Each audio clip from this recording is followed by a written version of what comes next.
Welcome to our podcast, Inspiring Living, with me, Mark Candelaria. I am an architect, blogger, traveler, chef, father, and husband. I'm the founder and now partner of a fabulous 25-person architecture firm specializing in high-end residential architecture, designing amazing homes across the country. We have hosted tours to Italy, Spain, and now Napa over the last 20 years, and in the course of all this, I have met a lot of interesting people who truly inspire me. Our podcast is about all the opportunities that are right there in front of us to inspiring living. Yes, we will talk about architecture and design, but every week we will venture into all sorts of topics that will inspire you, teach you, and motivate you to inspire living every day. My guests will include a wide gamut of amazing people, from those in the design industry to clients to real estate professionals, chefs, artists, sports figures, and philanthropists, and people who just flat out get it. Sit back and enjoy, and let's have some fun exploring all the opportunities that are there just waiting for us. Please subscribe and get ready to be inspired every week. Okay, as my dad says, here we go.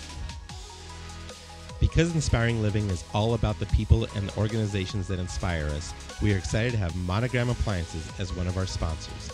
Anytime we do a new kitchen or a kitchen remodel, Monogram Appliances are what we recommend to our client. Their appliances are the definition of luxury, meticulously detailed using the finest materials and an ownership experience that is second to none. This is how Monogram is always thinking ahead and inspiring and elevating the kitchen experience. Because at Monogram, they don't just elevate one thing, they elevate everything. Okay, we are doing today's podcast at our departure gate at Denver International Airport. Yes, we're doing a podcast in the airport. We've got about an hour and a half before we take off, and so we thought, why not get this podcast in right now? We've been so busy traveling all over, so this worked out perfect. We're heading home after a week of traveling. I wanted to head right to Seattle this afternoon, and we'll talk about that a little bit later. So while we are waiting for departure, why not do this podcast and I have with me one of the newest masters of the Southwest, class of 2020, interior designer, and my wife, Isabel Dellinger Candelaria. Hello. Welcome. Thank you. How does it feel to be a new master? It feels great. What an honor, right? Such an honor. Such a surprise, and I'm just so grateful. Yeah, it's pretty awesome. So you were my guest on my first podcast, which is still my most listened to podcast to date, and we have now done 30 podcasts. So your story is well told there, and I encourage you listening to check that podcast out for Isabel's whole story. Today we're going to talk about something else, though. We're going to talk about fear. Okay, we're doing this podcast in the middle of the airport. Everyone's looking at us like we're a bunch of crazy idiots, but I really don't care. So talk about fear. I can be somewhat fearless, right? You're pretty fearless. You're not afraid of anything that I've seen. No, it's like, who you cares? get nervous I get a little nervous. sometimes. I was a little nervous yesterday. Oh, to see all your kindergarten friends? Yeah, I saw my kindergarten friends after 46 years. Yeah. That was a little nerve-wracking, but we sure had a good time there. But you did great. They were all really nice and really happy to see you. So yeah, it was you a lot had of fun. nothing to worry about. No, not at all. And it was fun. It was a lot of fun. I mean, it was a lot of fun to see them. But, you know, people have a lot of fears. I mean, there's fears of just living. There's fear of traveling. You know, I'm right now with the coronavirus going on, people are really afraid to travel. Fear of success. I think a lot of people are afraid to succeed. And of course, there's a lot of people that are fearful of failure also. But I think there's just as many people that are afraid of succeeding too. And then in your case, it was the fear of speaking in front of a crowd, right? Well, I didn't just have a fear. I had a phobia. You had a phobia. Okay. Well, we'll talk about the difference between a fear and a phobia, right? Yes. So tell me what it was like when you got the call from Phoenix Home and Garden magazine editor John Rourke that you are now a master of the Southwest. Well, I was totally surprised, of course. And I was driving. I was going from one appointment in Troon to another. And ended up, I think I drove 1.5 miles past the turnoff because I was in such shock. And, you know, I was I was so grateful. I was very surprised. And I was very emotional. I mean, I think I started crying the minute that we hung up. I called my mom. I told her, even though I'm not supposed to tell anybody, then I called you. Yeah, you were taking a big risk telling me. But yes, I did pretty good. You did great. Yeah. I have the fear of telling secrets, but I did really good. You did great. You did. So no, Yeah. that was great news. I was Yes. I was just like thrilled that Just you told me that. something I didn't expect, but boy, am I appreciative, and it just feels so great for my work to be recognized in that way. So Right. No, and you know, you look back now at the work that you've done, and I mean, you started with what was it, the Valley Cafe, mm-hmm. a little That was lobby my redo first project. Yeah, the commercial lobby, of the Valley Cafe bakery the, the bakery, down right? in Southwest Phoenix. Mm-hmm. Yeah, and then we Yeah, kind of went on to the Franciscan Renewal Center after that. that's correct. We did 32 room renovations there. Yeah, with our good friend Charlie Brown over at the Franciscan Renewal Center, which was fantastic. Mm-hmm. That was a fun project, and then it kind of went from there, right? Yeah, it just kind of took off. I colorized 3 models at the Rim Club in Payson. Yep. And then I think right after that came my first residential remodel. Right. With our good friends, the for Giltners. the Giltners. Uh-huh. Yep. Who are doing a new house that we are just in for the city for a new permit. So that's going to be exciting. And they've become great friends of ours, probably our best friends. They're BFFs. Yeah, for sure. So your career's really taken off from there. But I know then that one of the things that John Rourke told you, that in addition to receiving the award, you would have to go up and give an acceptance speech. Correct. And I knew that because the Masters of the Southwest event was hosted for so many years at the old Scottsdale right. Design Center, where my showroom was until 2015. Yep. And I just remember what a big night it was, how many people were there. And, watching all the previous Masters that accepted their awards that night. Which I was one of them. You were one of them. In 2005. That was right. I do remember your Yeah. little pop by Earth and Images. You're very excited. Yep. Uh-huh. So that was probably the first time I did officially meet you. I think it was. Yeah, I definitely remember you. I remember I think you were with Larry Perry. I was. Mm-hmm. That became a long night. Mm-hmm. When we won't. It's a whole podcast in itself, but we won't go down that path. So, but yeah, you've been around these masters for a long time, and Yes, finally I you were the was. master. I mean, since 1999, I was, before I even bought Earth and Images, I was helping Vilma set the showroom for that night. That was like the night Right. of the year for us. I mean, more people came through the showroom yep. that night than probably came through the rest of the year. So Yeah. it was just a very big deal. And they've moved the venue for the Masters of the Southwest from the Design Center now to the Phoenix Desert Botanical Gardens, which I just think is incredible. It's so classy. Isn't it? It's so much easier. It's beautiful. It really, I think, celebrates the people who are there without all the distractions of, the appliances and the rugs and and everything. Yeah, it's just that becomes the focus. Mm-hmm. Yeah, it was really nice. So they had a nice welcome reception in the outdoor terrace out there, and then we went inside. And so you knew you had that speech coming up, right? And you say it was a phobia, not a fear. It was a phobia. So I basically I'd never done a speech or even been able to get any words out in front of a crowd. A crowd before. Right.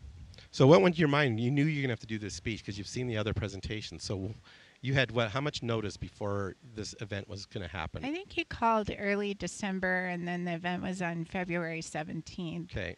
So I think at first I was kind of in denial about it for the first few weeks. I kind of put it on the back of my mind and didn't really think about it until too much after the holidays were all done. And then I was like, okay, I got to get on this. What am I going to do? So have you always had this fear? Pretty much, since I was in elementary school. So, have you ever had to give a speech before in front of a large crowd, or? I mean, I have, but the sad thing is, I always froze. So you just couldn't do it. I just could never get anything out, and then now that you married me, you kind of have me to kind of fill up that gap. Yeah, I hide behind your extroversion, I think. But I'm a lot less shy now than I was when we were first together. I think I was afraid to say boo. And not now anymore. Now I talk all the time. So a lot of that has alleviated over the years.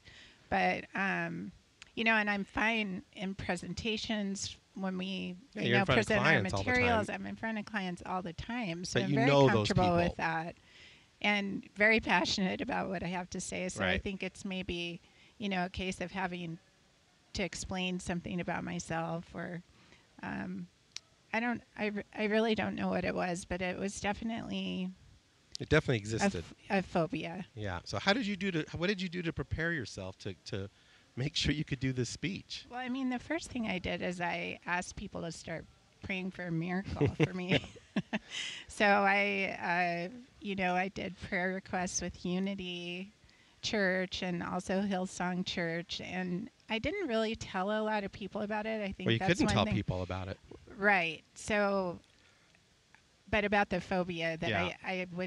I told just maybe 2 or 3 friends that I had an event coming up that was, really scary for me, Right. and would So they pray for me? But I really kept it under wraps. I didn't tell a lot of people, or um, expose it that much to make it even bigger than it was, like with right. all this extra energy out there Yeah, but going on I about could it, see your stress building every week as the date was getting closer and closer. for sure. And so you took action though. You besides Well, I did the request for prayers and after everything. prayer. I mean, I did start to feel, lighter about it, and then I said, but I really need to do something. So I think it was New Year's Day. I went on Thumbtack and I just searched for speech coaches. Now what's Thumbtack? Thumbtack is that ad where different businesses put their listing. It's Okay. kind of like a Yelp. Yeah, okay. Like Craigslist kind of.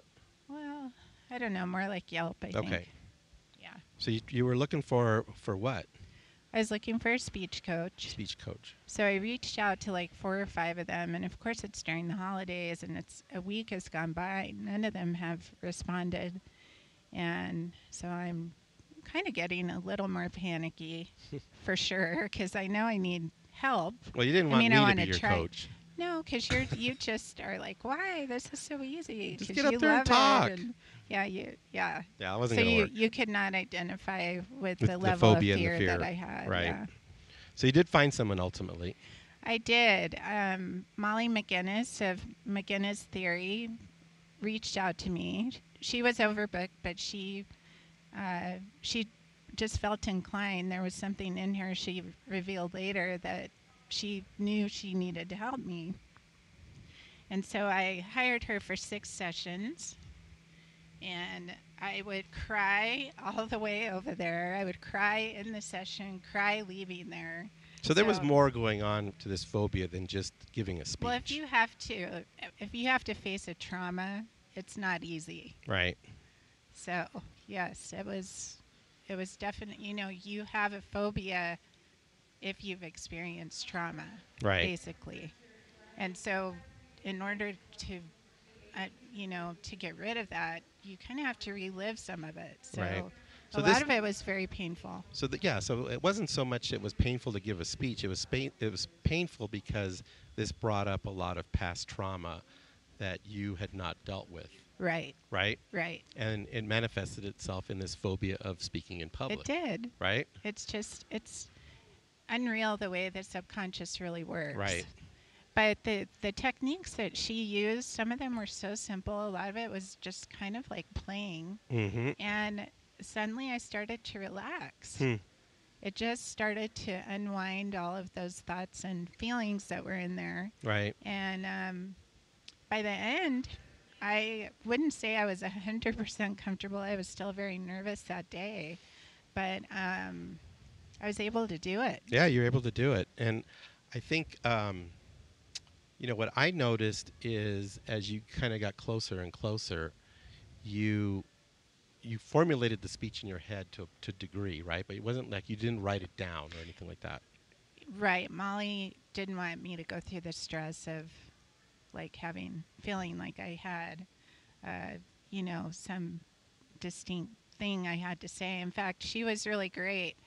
I think I was there, there for about 2 minutes, and she said, "You know what? I want you to just think about doing a very average speech. Right. Like, you do not have to be perfect." I mean, I don't know how she knew I was a perfectionist within 2 minutes of talking to me. But she figured that out. And honestly, just from that comment, like, oh my gosh, I can just do something average. That's great. Yeah. It relieved a lot of stress. So. That's good. Well, I thought you did great. You got up there. You kept it short and sweet. You weren't the first person. I think Jeremy McVickers was first, and he did a great job, as did all the presenters. But you came up. You kept it nice and short and sweet. You acknowledged your Earth and Images team, which I thought was great, and you left with a sweet thank you. Mm-hmm. Right? Yeah, I thank my clients. I thank my family. I thanked you. Yep. And of course, my team, because I'm not me without my team. Right. So they're as much a part of me as anything. Sure. So. No, I know they were very proud, and I congratulate all of you, because it is truly a team. It's the same thing with my company. It's, I get a lot of the accolades, but I try to pass them along to the team members, because we all know it takes all of us to be successful, right? I mean, we can't do this by ourselves. It's definitely a group effort. Yeah. And the fact that you and I can travel so much and do the things that we do, it's because of our team. Absolutely. Right? So we've been traveling all week. We left last Monday for Charleston, South Carolina, where we met up with my brother and his wife to watch their son, Trevor, our nephew, play some college baseball. How much fun was that? I mean, we got rained out quite a bit. I know, but it was so cool to see him do that base hit. In the 8th inning. Yeah, and just be there, I think, with your brother and Beth. Spend some time with them. It was really nice to be with them. Yeah, and we had a nice dinner with Trevor, our nephew, and that was fun. He sat right between the two of us. Yeah, so good. I just love him. Then it was off to Denver on Friday to watch my daughter Sophia's volleyball tournament, which at the Crossroads tournament, there were hundreds of teams. Let's just say it was packed, right? It was packed. It was packed. I mean, and we're heading right now to the coronavirus. If we don't have coronavirus by now, it's a miracle. Well, we're going to Seattle. We've been around so many people. Yeah, I mean, all day long. Yeah. And we're going we're around all those kids with the volleyballs going around and high-fiving. And, it was kind of funny because when they do the introduction of the teams at the beginning, they usually do a little hand slap or handshake, which they superseded with a wave. But then, as soon as that's done, they're all handling that volleyball, and they're licking their fingers and rubbing their shoes, and it's like, come on. I know. It makes. I mean, what are you gonna do? What are you gonna do? So yeah, we're going to Seattle. We're at the airport. We're at DIA International Airport in Denver right now, and I'm just looking around, and I don't see one person with a mask on. I saw one when we were just starting today. Yeah. Yeah, when we were just starting the podcast, she was boarding A51 over there. Yeah, but I mean. But that's it. If I didn't tell you something was different, you wouldn't think anything was different. Well, and then we also saw the news had said the airports are completely empty. Yeah. But I mean, every airport we've been in, and we've been in quite a few in the last week. It's like business. Yeah, normal. It's totally normal. Yeah, so we're off to Seattle. So we'll see how it is when we get to Seattle this evening. We're going there to meet up with some new clients and that are going to be building in Scottsdale. And they want us to check out their projects in Seattle. So that'll be fun. We're only going for the day. So we're flying up tonight. Grab go to dinner. the project tomorrow. And then fly back Monday night. Fly back tomorrow night. Mm-hmm. Yeah, so it's fast. So, yeah, literally, we've been traveling across the country this whole week. The restaurants have been full, too. I mean, totally full. So everywhere we go. Yeah. So, I get being prepared, not careless, and, take the necessary precautions. But no matter what you do, what you do to protect yourself and those around you, you can't always count on everyone else being as precautious or as careful as you are. I mean, you can do everything you can on your end, but what do you do about the joker that's over there doing, nothing to take care of himself? Right, not washing his hands. Yeah, I mean, like washing your hands is the simplest, easiest way to prevent any kind of cold or flu. Yeah, and I have noticed that. Like, when the restrooms here, I tell you, everyone's washing their hands like crazy. So that's kind of good. But what did they say? How many people have unfortunately? I think over 2,500 or 3,000 or so in the whole world. But then didn't we hear over 300,000 people a year die of obesity? Yeah, every year 300,000 people die of obesity in the world. And yet we're surprised Doritos come out with a new flavor every year. We saw that post the other day.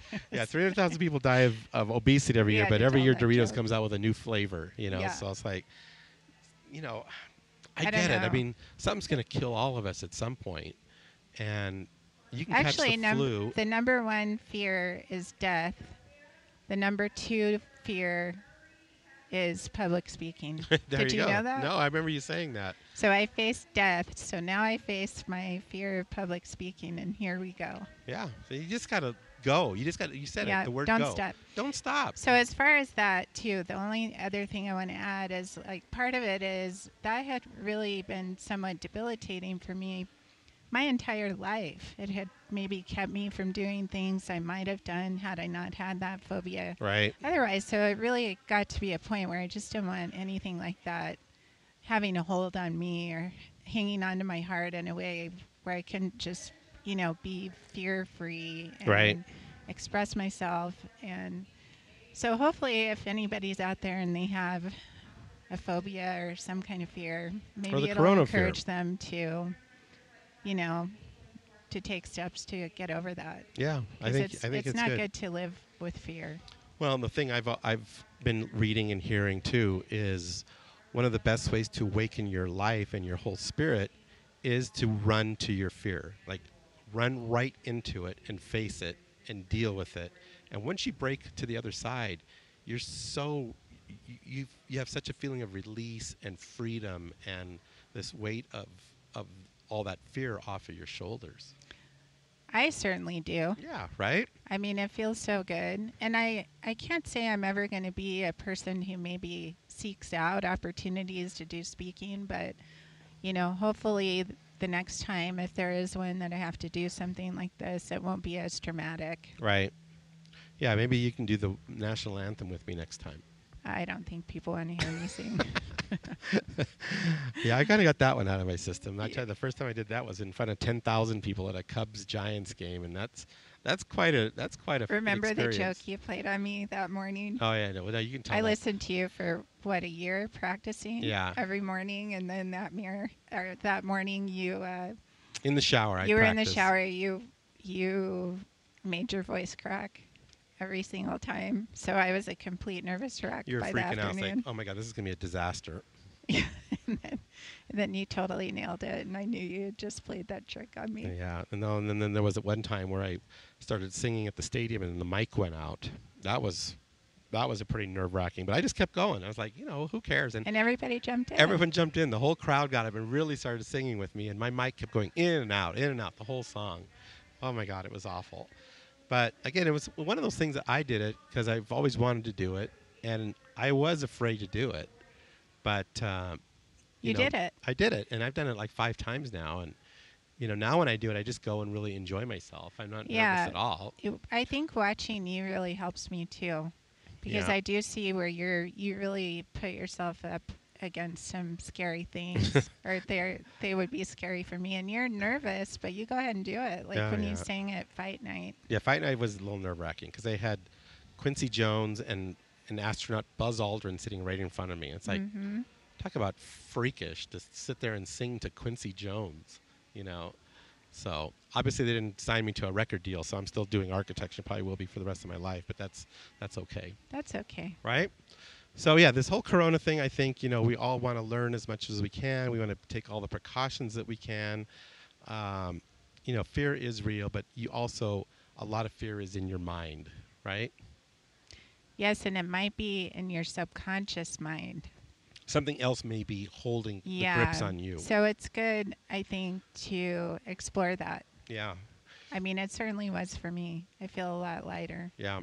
No, and I think we all have that, and that's why I've always loved therapy and just meeting with someone, talking things through, and really kind of digging into some of these things that you just don't even realize you're carrying around with you, right? Totally. Yeah. Totally. Yeah. I mean, it takes time, it takes effort, and I think journaling is another great way of doing that, is, sitting down and just really looking at the subconscious reason why something is happening. Because there is a reason. Definitely. Right? You journal on Facebook. I feel like your posts are kind of your journaling. It is. It pretty much is. It's become my journal, which I'm cool with. I think it's kind of fun to just share what I'm thinking, and I don't care. I mean, if you don't want to read it, that's your prerogative, obviously. But I like looking back and seeing what I was thinking at a certain time, and I love to take the photos because photos are worth 1,000 words, and I like to see what was capturing my interest at that moment. So I enjoy doing that. I know you do. And I've got fears. I don't know what some of my fears are right now. I haven't really thought about that. I just realized I got gum on the bottom of my boot, so I got a fear of how I'm going to get that off my boot and what germs are on that. But I'm sticking to the ground here as we're talking. So, no, I think, probably some of the fears I have right now is, just how this virus thing might affect the economy. Yeah, I think that's on our minds for sure. I think we worry about, we all went through 2008 and how much fun that was. And it's like, God, I'd hate to go through a repeat performance of that again. But I think we're a little bit better prepared than we were last time. I think we are. So I think we'll be good for that. It's never fun. I mean, you and I both love when it's booming and it's busy and we're just creating all this beauty and people are happy. They're not, afraid. And right. Yeah, so I think the advice, we're going to keep this podcast short and sweet because we got to catch our flight. But, I think take some time to maybe just sit down and see if you can analyze what your fears are. What is it that you're afraid of? And then, maybe take some time to journal out some ideas and some steps to run towards that, run through it, break through the other side, and do what you can to really take your life to the next level. And fear a lot of times is what's holding you back from getting to the next level, right? For sure. Right? Mm-hmm. So, all right, guys, we're going to catch our flight. We're going to head right into Seattle. We're going to face the coronavirus. We might stop and have a corona on the way. Who knows? But anyway, yeah, we pray for everyone that's going through whatever they may be experiencing with that virus. I know it's horrible, and I know my mom canceled her trip. She was going to stay with a friend who recently had a stroke in Florida, but because they're advising that older people stay home, she decided to stay home. Yeah. So I know that was a difficult call for her to make to stay home instead of going to help her friend. But we did the same thing with our Spain and Italy tour. We've suspended them. We haven't truly canceled them, but I mean, obviously the Spain tour is in June, and we have a lot of time. But it's just the two of us traveling here, and we're responsible for ourselves. But you have a whole group of people; it's a whole different thing, especially in a foreign country. Certainly, we would not want anyone to get sick on any of our tours. Yeah, so. And we've had people end up in the hospital. We had a person have dehydration and ended up in the hospital for the day, and it becomes very nerve-wracking, becomes real upsetting for the rest of the travelers, and obviously it's got to be incredibly stressful for the traveler that it's happening to. And so we just don't want to take that risk and that responsibility with the trips to Spain and Italy. But we are moving forward with our trip to Napa in about 3 weeks, and we've got 14 to 16 travelers going on the Napa tour. Yeah, that'll be fun. So it's a short trip, 5 days. So stay tuned for that. We'll probably do a podcast from Napa. We've got a great group of travelers going, so I'm really looking forward to that. It's going to be so fun. It's going to be so fun. We had our pre-trip dinner, a couple of weeks ago, and that was a fun it's evening. so good. Some repeat travelers, which is great. I'm bringing Angelina from my office, my office manager, for her 5-year anniversary with us this year. And Julianne will be there from Pearl Blossom Photography. Yep. Mm-hmm. So she'll photo document the trip. So that'll be fun. So, we're going to make the best out of the 5 days, and knock on wood, everyone stays healthy, and we'll make sure we drink plenty of wine and make sure everyone stays healthy. And well, yeah. I don't know about that, but yeah. Yeah. So anyway, we are going to check out. We are going to catch our flight to Seattle, and we thank you all for listening. This is our 31st podcast, I believe. And we are Tiffany and I are putting together the best of the first 25, which will be a lot of fun. So stay tuned for that. And I've got some great interviews and great guests coming up in the weeks ahead that will just absolutely blow you away. So get ready, have fun, stay safe, and remember to live your life inspiring living daily. Thank you for the interview. I want to say a big thank you to my good friends at Stockett Tile and Granite Company, where your project is our priority.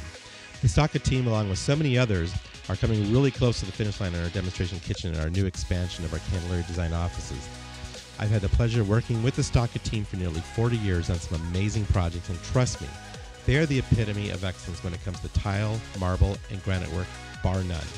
Their skill in customer service is impeccable, and the bottom line is they are just good people.